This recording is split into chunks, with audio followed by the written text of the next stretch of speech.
Hey everybody, it is TorontoUnicorn here, and I have recently come up with the perfect topic for the next video here. The topic of resilience, the importance of resilience. Resilience is really just the ability to bounce back after setbacks and challenges and be more adaptable in life, right? That's kind of how I would define resilience. When I talk about the importance of resilience in life, sometimes when you have bad things happen, it's hard to find the good in it, right? Maybe you got a breakup. Maybe you got disappointed by somebody at work who didn't, follow through on a project, whatever it was.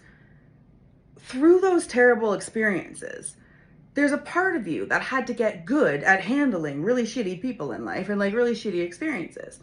And the more you get good at handling adversity and challenges and setbacks, the better you are at it. And so that is the gift, right? Is that the more you get used to something, the more you can build up a bit of resistance to it. So basically being resilient means having more of a positive attitude, ready to take on the challenges and learn from the experiences and from adversity, right? So I wanted to tell you a few stories and then weave it all together about the importance of building up that good resistance so that you are ready and better prepared for anything that life throws at you in the future, right? So a few different examples came to mind. One of them was when I was young. I was a little kid, and I was in the talent show. I had registered to be in the talent show, and me and my friend Megan at the time decided to do a duo thing where we were going to lip sync to a certain song, and we had the costumes and everything. Now I had never done anything like that on a stage. I was excited about it. We practiced and practiced, and we were ready, right? And the day came, and she chickened out. She didn't want to do it at the last fucking minute. And I remember thinking, what do I do? Do I go up alone? I was young, right? I was disappointed.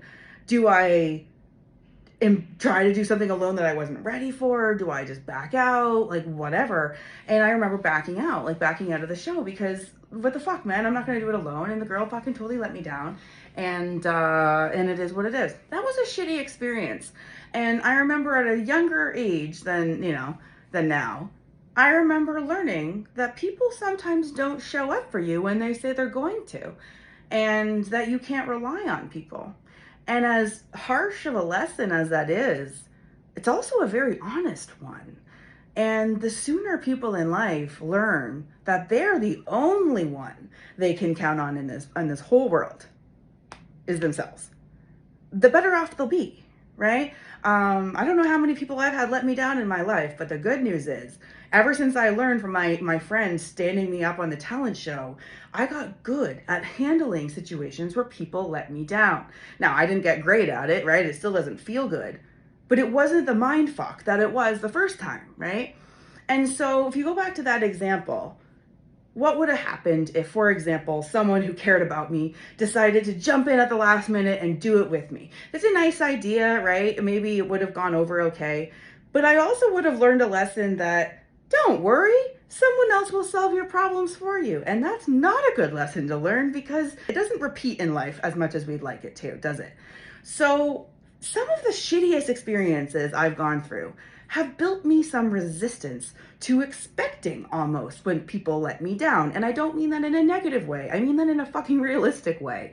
For example, breakups, fast forward, I've had a few hard breakups in my life, a few of them now. Some of them I remember when I was younger.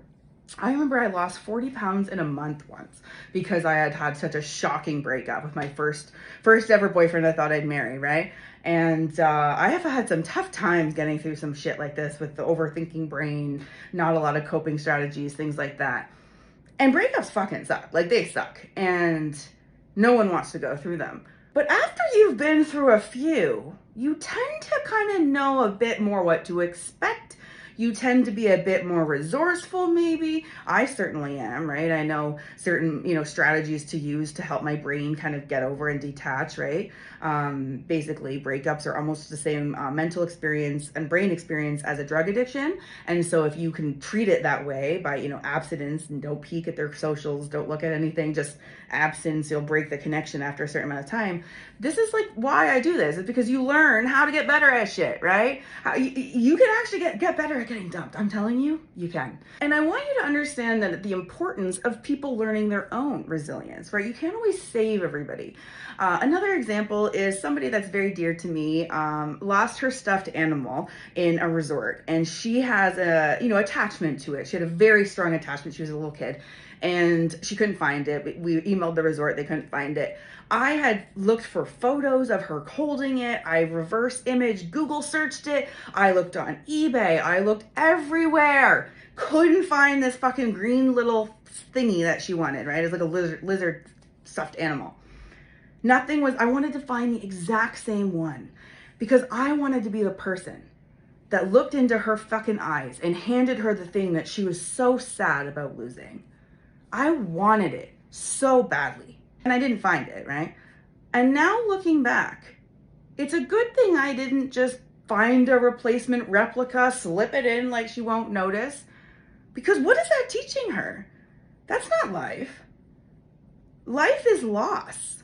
We all go through loss. Loss of relationships, loss of jobs, loss of security, loss of self. We go through loss. And so if I had actually found that fucking green little lizard thingy and sent it to her, it might have made me feel better and her feel better temporarily. But she wouldn't have learned the lesson that sometimes you lose things that you wanted to hang on to. Sometimes you lose things that are important to you and that you need to be very careful where you leave things, right? And she wouldn't have necessarily learned that lesson if she just got the replacement stuffed animal, right? So yeah, everyone wants to be the hero in people's stories, and sometimes it can be the right answer. But sometimes it's just as important of a lesson to help people learn how to pick themselves back up. Help them learn how to build their own resilience so that they can handle the shit that comes at them. Like, I have ADHD and I get overwhelmed sometimes, stressed out. I get a lot of energy. I just right? Don't know what to do with it. And so I made these things. Basically, it's like a glitter bottle, and I made it. And when you have all this energy, you just you shake it up, and then you basically watch the glitter, you watch it settle. And it basically is like a meditative thing, and it can calm you down. So these are just little things that I've done to help build my resilience to even my own brain. Overheating is what I like to call it, right? So emotional regulation is important. Doesn't mean you're always going to have a stable emotional, trajectory. But if you know how to bring yourself back up when you need to and bring yourself back down when you need to, you're going to be okay. Resilience is learning about getting back up, wiping off those knees, and keep going. So maybe those shitty experiences, maybe those bad breakups, maybe all those hard lessons, maybe they just gave you a little bit more resilience for the things that you are now better able to face in the future. So if you can, try to look at it through that lens. Sometimes being someone's hero is letting them learn that they're their own hero and not trying to be the hero for them, because that's fucking life.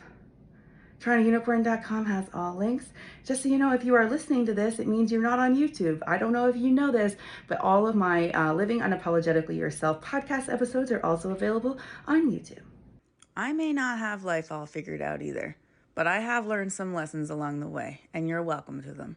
Click on your screen to get more of my content.